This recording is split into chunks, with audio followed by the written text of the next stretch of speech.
Hai, good morning. Kita kembali lagi ke pelajaran tematik. Hari ini kita akan belajar tema 5B, subtema 2, pembelajaran 3 dan 4. Adapun materi yang kita pelajari hari ini, yang pertama yaitu bahasa Indonesia mengenai urutan peristiwa dalam teks dan menceritakan kembali isi teks. Kemudian yang kedua PPKN yaitu mengenai membedakan antara hak, kewajiban, dan tanggung jawab terhadap udara bersih di lingkungan sekitar. Kemudian untuk IPS kita akan membahas tentang jenis-jenis usaha ekonomi yang dikelola secara perorangan dan kelompok, juga tentang dampak kegiatan ekonomi terhadap kesejahteraan masyarakat. Yuk simak videonya dengan baik. Perhatikan gambar di hadapan kalian. Di hadapan kalian ada gambar warga yang sedang melaksanakan kerja bakti. Kerja bakti merupakan salah satu contoh masyarakat yang melaksanakan kewajibannya untuk menjaga lingkungan, dan juga contoh masyarakat yang bertanggung jawab untuk menjaga kebersihan dan kenyamanan lingkungan tempat tinggalnya. Nah, sekarang Ibu tanya, masih ingatkah kamu pengertian dari hak, kewajiban, dan tanggung jawab?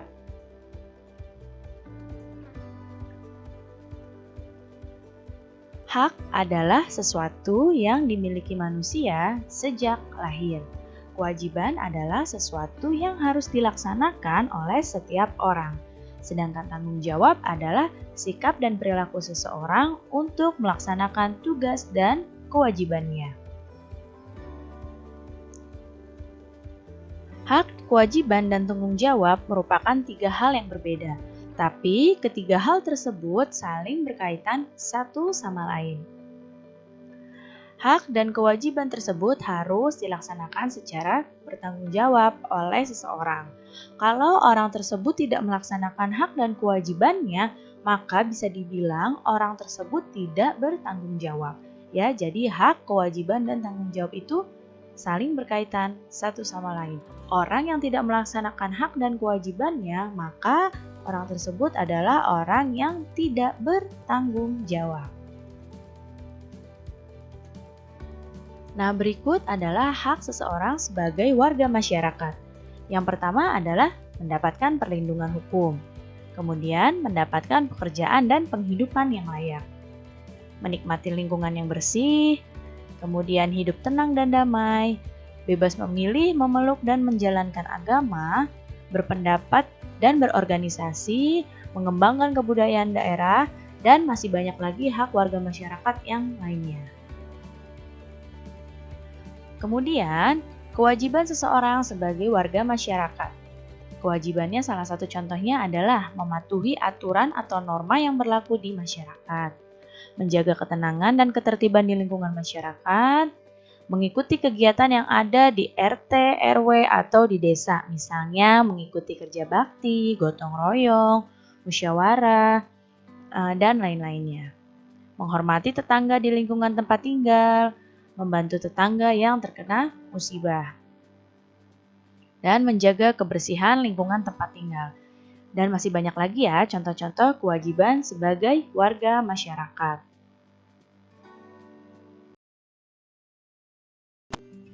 Perhatikan di sini ada dua orang anak yang sedang membaca.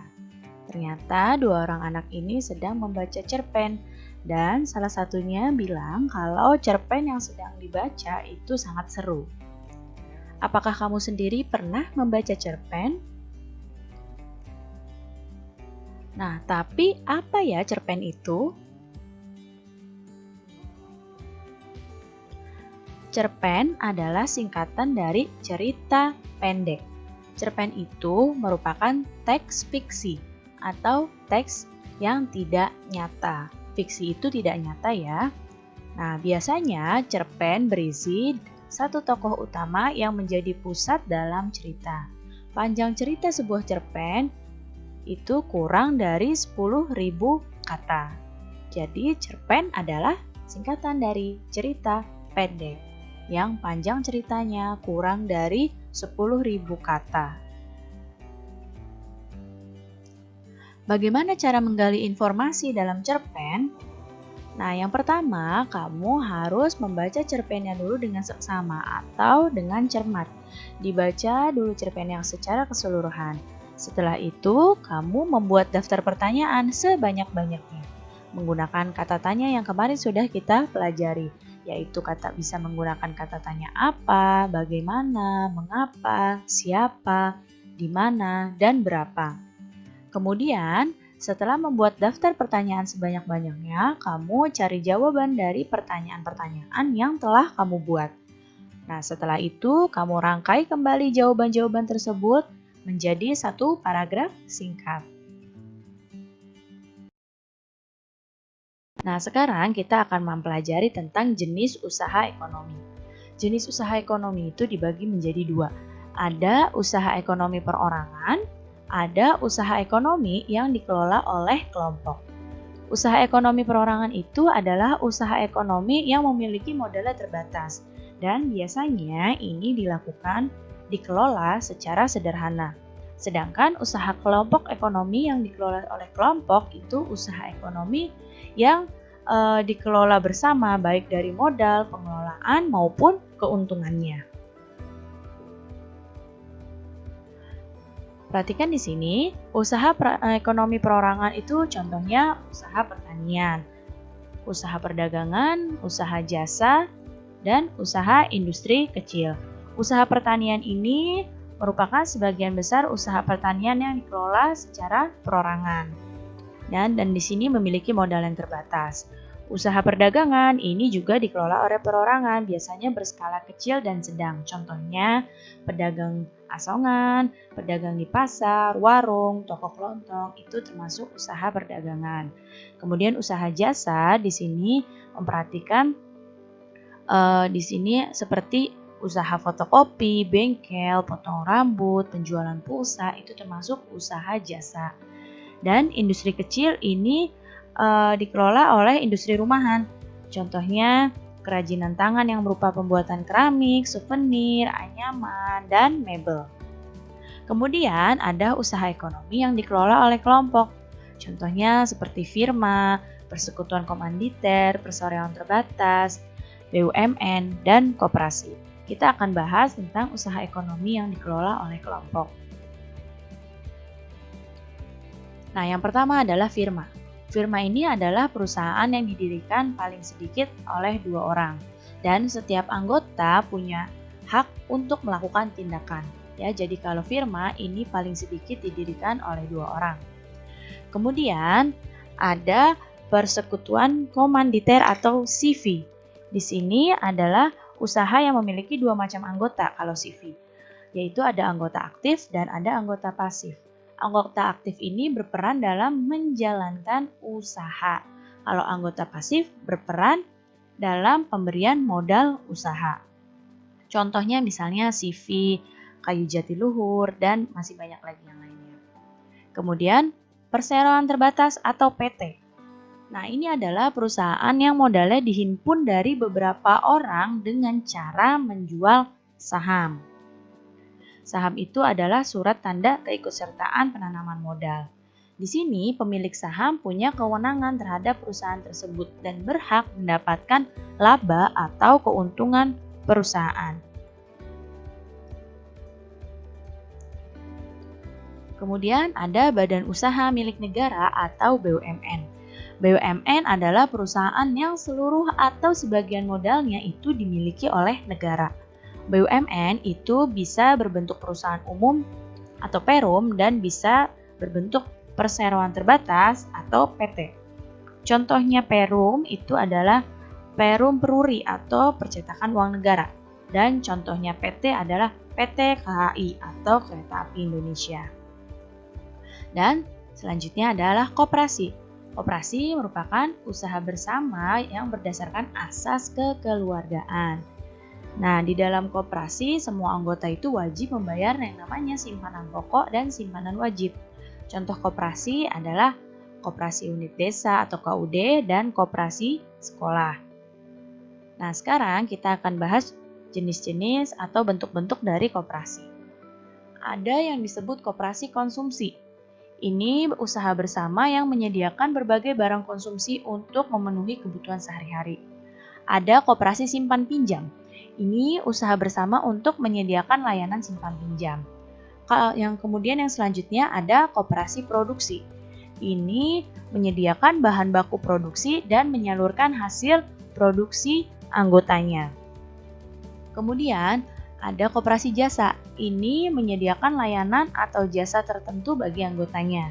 Dan ada koperasi serba usaha, yaitu di sini mengelola berbagai jenis usaha, misalnya penyediaan barang konsumsi, simpan pinjam, penyediaan bahan baku, dan penyaluran hasil produksi.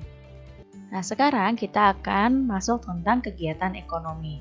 Kegiatan ekonomi ini dibagi menjadi 3, yaitu produksi, distribusi, dan konsumsi.